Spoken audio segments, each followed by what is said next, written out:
Welcome to ज्ञान सेतु। तो इस वीडियो में हम आरआरबी एनटीपीसी यूजी एग्ज़ाम्स 2026 के लिए जीके जीएस की प्रैक्टिस सेट को देखने वाले हैं। तो यदि आप आगामी परीक्षा की तैयारी कर रहे हैं और आपको एक बढ़िया प्रैक्टिस सेट चाहिए तो इस पूरी सीरीज़ को आप फॉलो कर लीजिए। इस पूरे प्लेलिस्ट में हमने आपको चैप्टर वाइज क्वेश्चन कराया है, फिर आपकी अब मॉक टेस्ट यहाँ पर शुरू कर रहे हैं। चलिए हम बिना देर किए शुरू करते हैं अपने लेक्चर को। चलिए पहला क्वेश्चन हमारा आता है कि प्रसिद्ध यूनानी राजदूत मेगास्थनीज किसके शासनकाल में भारत आया था। तो मेगास्थनीज जो था ये चंद्रगुप्त मौर्य के शासनकाल में भारत आया था और कहा जाता है कि ये जो मेगास्थनीज था ये आपकी सेल्यूकस निकेटर का राजदूत हुआ करता था। और सेल्यूकस निकेटर कौन था? तो यह जो है आपकी विश्व विजेता सिकंदर का एक थल सेनापति हुआ करता था। मेगास्थनीज की प्रसिद्ध पुस्तक का नाम है इंडिका। इस पुस्तक को इम्पोर्टेंट मार्क करके रखेंगे, बड़ा ही इम्पोर्टेंट है, इंडिका नाम था इसका। नेक्स्ट क्वेश्चन है हमारी कि गुप्त वंश के किस शासक को उसके सैन्य विजयों के कारण उसे भारत का नेपोलियन कहा जाता है। तो भारत का नेपोलियन गुप्त वंश के राजा समुद्रगुप्त को कहा जाता है, क्योंकि इन्होंने कई सारी अभियानों को जीता था।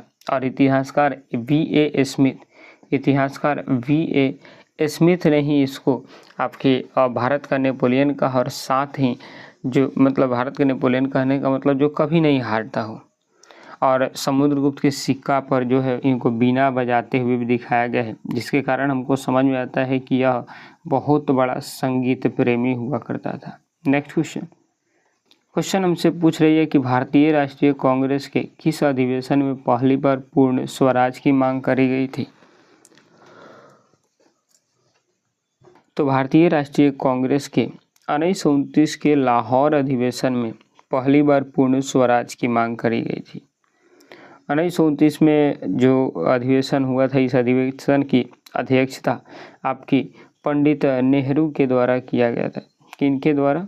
तो पंडित नेहरू के द्वारा ये किया गया था और इसी में इन्होंने पूर्ण स्वराज की लक्ष्य रखी, परंतु ये नहीं मिली। तो 26 जनवरी 1930 को स्वतंत्रता दिवस पहली बार मनाया गया था। नेक्स्ट क्वेश्चन है कि क्षेत्रफल की दृष्टि से भारत विश्व का कौन सा स्थान है। तो क्षेत्रफल की दृष्टि से भारत जो है विश्व का 7वां सबसे बड़ा देश है। सबसे बड़ा देश है रूस के बाद आपकी कनाडा के बाद चीन, अमेरिका, ब्राज़ील, ऑस्ट्रेलिया और तब 7वें पर हमारा भारत आता है, जो कि 2.4% के आकार में ये आता है। नेक्स्ट क्वेश्चन हमारा कि निम्नलिखित में से कौन सी पर्वत श्रृंखला विश्व की सबसे प्राचीन पर्वत श्रृंखला में से एक है। तो अरावली विश्व की सबसे प्राचीन पर्वत श्रृंखला में से एक है। राजस्थान से शुरू होकर के दिल्ली तक ये फैली है और दिल्ली में जहाँ इसका नाम जो है आपकी रायसीना की पहाड़ी पड़ती है। और अरावली पर्वत पर अरावली की सबसे ऊंची चोटी गुरु शिखर स्थित है। नेक्स्ट क्वेश्चन हमारा कि नाथुला दर्रा भारत के किस राज्य में स्थित है और भारत चीन व्यापार के बीच एक मुख्य मार्ग है। तो नाथुला दर्रा ये भारत के सिक्किम राज्य में स्थित है और यह भारत और चीन के बीच व्यापार का एक बहुत ही बड़ा घाटी है, जो तिब्बत के चुंबी घाटी को ये जोड़ता है और यहाँ से ही सिल्क रूट या फिर रेशम मार्ग होकर गुजरता था। नेक्स्ट क्वेश्चन है कि भारतीय संविधान में मौलिक कर्तव्यों को किस देश के संविधान से लिया गया है। तो भारतीय संविधान में मौलिक कर्तव्यों को सोवियत संघ या फिर रूस के द्वारा लिया गया है। 42वां संविधान संशोधन 1976 के द्वारा ये जो है भाग 4 किसके? तो भारतीय संविधान के भाग 4 के ए में तथा अनुच्छेद की बात करते हैं तो आर्टिकल 51 के ए में इसका उल्लेख देखने को मिलता है। और कुल मौलिक अधिकार कितने थे, मौलिक कर्तव्य कितने थे? पहले तो 10 थे, वर्तमान में कुल मौलिक कर्तव्य 11 हो गए हैं। नेक्स्ट क्वेश्चन हमारे कि भारत के राष्ट्रपति पर महाभियोग चलाने की जो प्रक्रिया का उल्लेख है किस अनुच्छेद में है। तो भारतीय संविधान के अनुच्छेद 61 में भारतीय राष्ट्रपति पर महाभियोग लगाने की प्रक्रिया बताई गई है। यदि राष्ट्रपति जो है संविधान का उल्लंघन करते हैं या फिर किसी भी सदन द्वारा तो जो है किसी भी सदन के द्वारा इन पर महाभियोग लगाया जा सकता है, ध्यान में रखेंगे। नेक्स्ट, अच्छा एक चीज़ और, महाभियोग लगाने से 14 दिन पहले इनको लिखित नोटिस भी देना होता है। नेक्स्ट क्वेश्चन कि लोकसभा का चुनाव लड़ने के लिए भारत के नागरिक की न्यूनतम आयु कितनी होनी चाहिए? तो लोकसभा चुनाव लड़ने के लिए भारत के जो नागरिक हैं उनकी न्यूनतम आयु 25 वर्ष होनी चाहिए।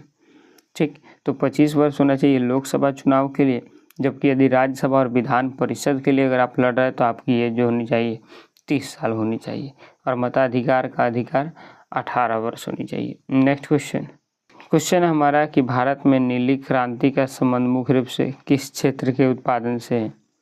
तो भारत में जो है नीली क्रांति का संबंध ये आपकी मत्स्य उत्पादन या मछली उत्पादन से है।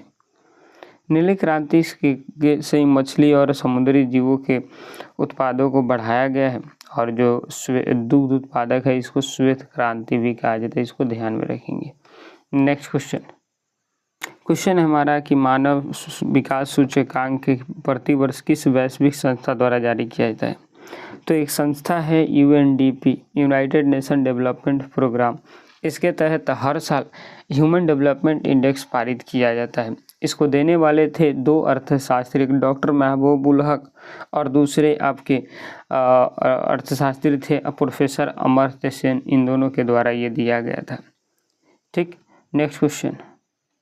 तो क्वेश्चन हमारा कि गुरुत्वाकर्षण का सार्वत्रिक नियम किसने प्रतिपादित किया था? तो गुरुत्वाकर्षण का जो नियम है वो आइजैक न्यूटन के द्वारा पारित किया गया था, इसको आप ध्यान में रखेंगे। इन्होंने बताया था कि गुरुत्वाकर्षण जो होता है आपकी कि 2 द्रव्यमानों के गुणनफल के अनुक्रमानुपाती और उनके बीच के दूरी के वर्ग के व्युत्क्रमानुपाती होता है। नेक्स्ट क्वेश्चन हमारी कि सूर्य की ऊर्जा मुख्य स्रोत निम्नलिखित में से कौन सा वैज्ञानिक प्रक्रिया है? तो सूर्य की ऊर्जा का मुख्य स्रोत जो होता है वो नाभिकीय संलयन होता है, क्योंकि इसके नाभिक में हाइड्रोजन और हीलियम हुआ करता है और यहीं जलने के पश्चात हमको सूर्य का जो है प्रकाश दिखाई देता है, दिखाई नहीं फील होता है। नेक्स्ट क्वेश्चन हमारी शुद्ध जल का pH मान कितना होता है जो इसे उदासीन बना देता है? तो शुद्ध जल का pH मान 7 होता है और इसी कारण से ये उदासीन जल होता है। 7 से कम आ जाए तो अम्लीय, 7 से ज़्यादा बढ़ जाए तो क्षारीय। नेक्स्ट क्वेश्चन हमारा कि क्विक सिल्वर के नाम से किस धातु को जाना जाता है जो कमरे के तापमान पर तरल अवस्था में रहती है? तो क्विक सिल्वर के नाम से पारा या फिर मरकरी को जाना जाता है। एक ऐसी धातु है जिसको जो है साधारण तापमान पर द्रव्य अवस्था में पाई जाती है। ठीक, नेक्स्ट क्वेश्चन हमारा कि मानव शरीर में रक्त का थक्का जमाने में कौन सा विटामिन मुख्य रूप से भूमिका निभाता है? तो रक्त का थक्का जमाने में विटामिन के सबसे ज़्यादा भूमिका निभाता है। यह जो होता है प्रोथ्रम्बिन नामक एक प्रोटीन का निर्माण करता है जो आपकी ब्लड को जो है वहीं पर क्लोटिंग कर देता है। नेक्स्ट क्वेश्चन हमारा कि सिस्मोग्राफ नामक उपकरण उपयोग किसे मापने के लिए किया जाता है? तो सिस्मोग्राफ ये उपकरण जो है आपके भूकंप की तरंगों की तीव्रता मापने के लिए किया जाता है। ठीक, नेक्स्ट चलिए क्वेश्चन हमारा कि देश की पहली पूर्णकालिक महिला वित्त मंत्री जिन्होंने लगातार 7वीं बार केंद्रीय बजट पेश कर नया रिकॉर्ड बनाया है तो वह है हमारे निर्मला सीतारमन जी। इन्होंने लगातार 7वीं बार अपना बजट पेश किया है। नेक्स्ट क्वेश्चन है हाल ही में आयोजित पेरिस ओलंपिक 2024 में भारत ने कुल कितने पदक जीते हैं?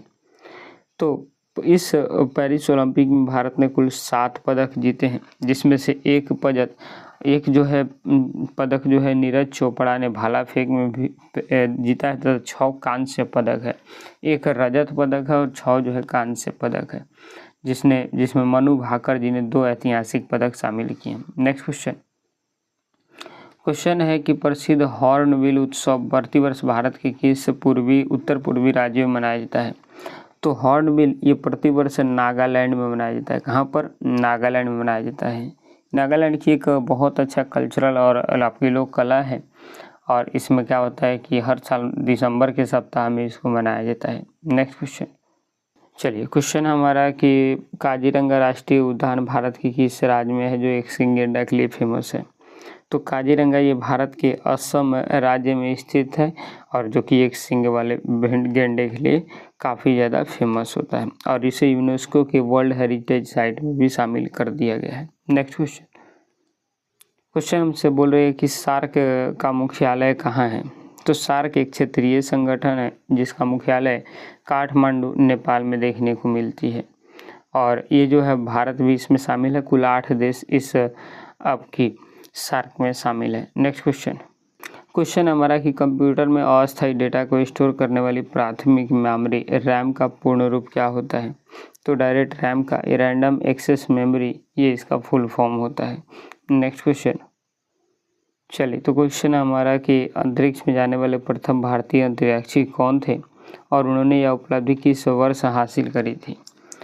तो प्रथम जो क्या बोलते उसको अंतरिक्ष यात्री थे वो आपके राकेश शर्मा जी थे जिन्होंने 1984 में प्रथम बार चांद पर उतरे थे और विंग कमांडर जो थे राकेश शर्मा 3 अप्रैल 1984 को सोवियत संघ की एक थी सुइज T11 के तहत वो अंतरिक्ष में गए थे। नेक्स्ट क्वेश्चन, चलिए नेक्स्ट क्वेश्चन और आज की हमारी लास्ट क्वेश्चन भी है। भाभा परमाणु अनुसंधान केंद्र या फिर BARC Bhabha Atomic Research Centre Bharat में कहाँ है?